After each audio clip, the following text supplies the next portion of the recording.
Hey y'all, welcome to Family Fraud. I'm your host, Eric Johnson. Today we'll have two competing teams battling over some questions regarding one of the largest fraud cases in U.S. history, WorldCom.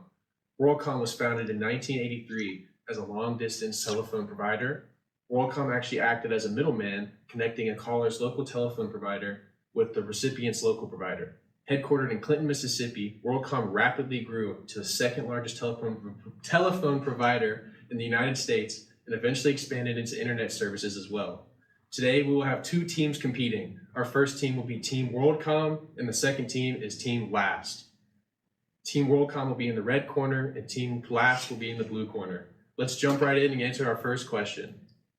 To answer our first question, we're going to have contestants. From Team WorldCom, we have Eamon, and Team Last, we have Brandon. All right, guys, can you tell me who were the biggest competitors of WorldCom at the time? Bell Atlantic? Bell Atlantic? That's correct, but unfortunately, that's our fourth answer. Brandon, can you give me something better? I'm going to have to go with AT&T, Eric. AT&T? Brandon, that was our top answer on the board. Would you like to pass or play? Eric, I think I'm going to play. All right. Brandon, can you tell me another of WorldCom's biggest rivals at its height? We're going to go with Sprint. Sprint, is that on our board? Another correct answer, Brandon. One more answer left on the board. Can you tell me who was the last of WorldCom's biggest rivals? I wish I could say this was a tough one, but I am a WorldCom expert. So I'm going to go with MCI. All right. MCI, is that on our board? After question one, Team Last is in the lead with 100 points thanks to Brandon. Now for our second question, we're going to have John from Team WorldCom and Spencer from Team Last. All right, gentlemen. What were the biggest threats of new entrants into the telecommunications industry? Spencer. Internet boom? Is internet boom on the board? Great answer, Spencer, but unfortunately that was our second answer on the board. John, can you give me the first answer? I think I'm going to have to go with the AT&T breakup. All right, is AT&T breakup on the board? Correct, that was our number one answer, John. Now you've got one answer left on the board. Let's see if you can clear it. What was the biggest threat of new entrants into the telecommunications industry? I'm going to have to go with the Telecommunications Act of '96. Sounds like a good answer. Let's see if it's on our board. After round two and a stellar performance from John, it is all tied up between Team WorldCom and Team Last. We bring it back Eamon and Brandon for round three. All right, gentlemen, who are the main perpetrators of the WorldCom fraud? David Eamon Myers. First. David Myers. Is that answer on the board? Great answer, Eamon, but unfortunately, that was the third answer on our board. Brandon, can you top that? I'm going to have to go with the WorldCom CEO, Bernard Evers. Sounds like a good answer to me. Let's see if it's on our board. Another great answer, Brandon. That was our top answer on the board. All right, Brandon, can you tell me another perpetrator of the WorldCom fraud? I'm going to go with Dr. Tina Carpenter. Unfortunately, Brandon, that answer was not on our board, so we now go over to Eamon for a steal. Eamon, can you name another perpetrator? I'm going to have to go with the CFO, Scott Sullivan. Sounds like a great answer. Let's see if it's on our board. Great answer, Eamon. You steal all the points for this round for Team WorldCom. Let's take a look at our board and see what the rest of our answers were. Answer 4, Buddy Yates. Answer number 5, Eddie Vinson. And answer number 6, Troy Norman.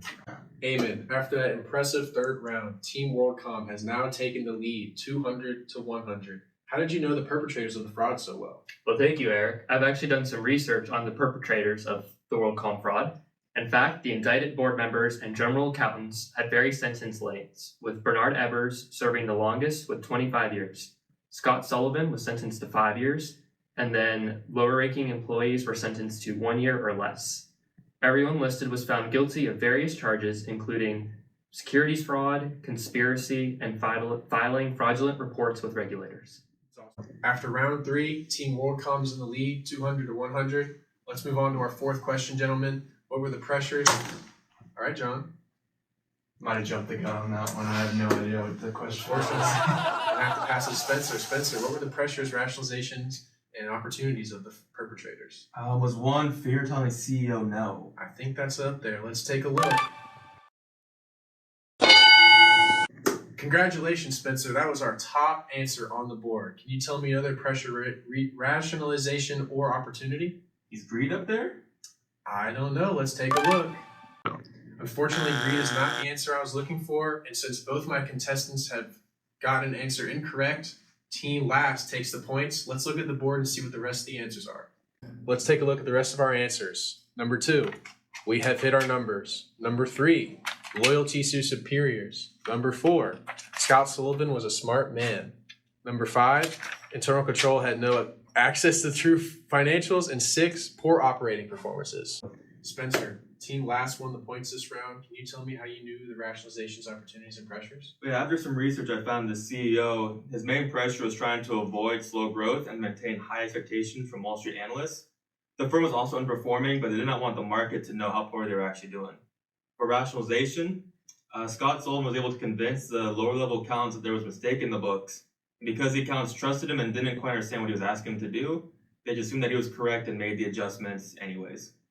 And the biggest opportunity for this fraud was that internal control didn't have any access to the financial statements, so these executives could do their own thing without fear of internal control coming in and auditing them. After our fourth round and score updates, it is now tied up going into round 5. We're going to bring back Eamon of Team WorldCom and Brandon of Team Last. All right, gentlemen, for our final topic, what were the accounts misstated on the financial statement? Money. Doesn't sound like a great answer. Let's see. Unfortunately, Brandon, money was not one of our answers we were looking for. Eamon, can you give me one of the misstated accounts? I'm going to say goodwill. Goodwill. Sounds like a good answer. Let's see. Great answer, Eamon. That was our top answer on the board. Would you like to play or pass? I'm going to play again. Okay. Can you give me another misstated account? I'm going to go with revenues. Revenues. Sounds like a good one. Let's see. Another great answer, Eamon. That was our second answer on the board. Can you give me another misstated account? How about cash? Cash. Let's see if it's up there. Unfortunately, Eamon, cash was not the answer I was looking for. We turn over to Brandon for the steal and for the win. Can you give me a misstated account? You know, I really thought money was up there with my first answer. Fortunately, wasn't. But I'm ready for this one, Eric. I'm going to go with stonks. Stonks. Smart answer. Let's see if that's up there for the win. Sorry to say this, Brandon, but stonks was not an answer on the board. And it turns out Team WorldCom takes the win. Congratulations. Let's take a look at the board and get an analysis of the financial statement accounts that have been misstated. As only answers 1 and 2 were cleared in this round, let's take a look at the remaining misstated accounts. They were SG&A expense, line costs, and finally, net income. So these are the numbers of the misstated accounts reported on the fraudulent 10K for 2000 and 2001. The numbers in blue were reported on the initial statements, while the numbers in red are the restated numbers after the fraud was discovered. For our analysis in the year 2000, we have percentage change from the restated numbers to the reported numbers. Looking at the percentage change between reported and restated numbers, it was clear that the firm was overstating goodwill and overstating goodwill with expenses that should have been reported on the financial statements. This came out in the huge negative change in net income between the reported and restated numbers. And then between 2000 and 2001, we have the year-over-year percentage change for the accounts. Based on the year-over-year, the only concern for the auditors would have been the drastic decrease in net income. All of the other accounts seem to have pretty normal percentage changes. This decrease definitely should have alerted the auditors to investigate further, as the market environment was said to be growing in that period. Team WorldCom was the winner of our family fraud today. Thank you for watching, and I hope you enjoyed it.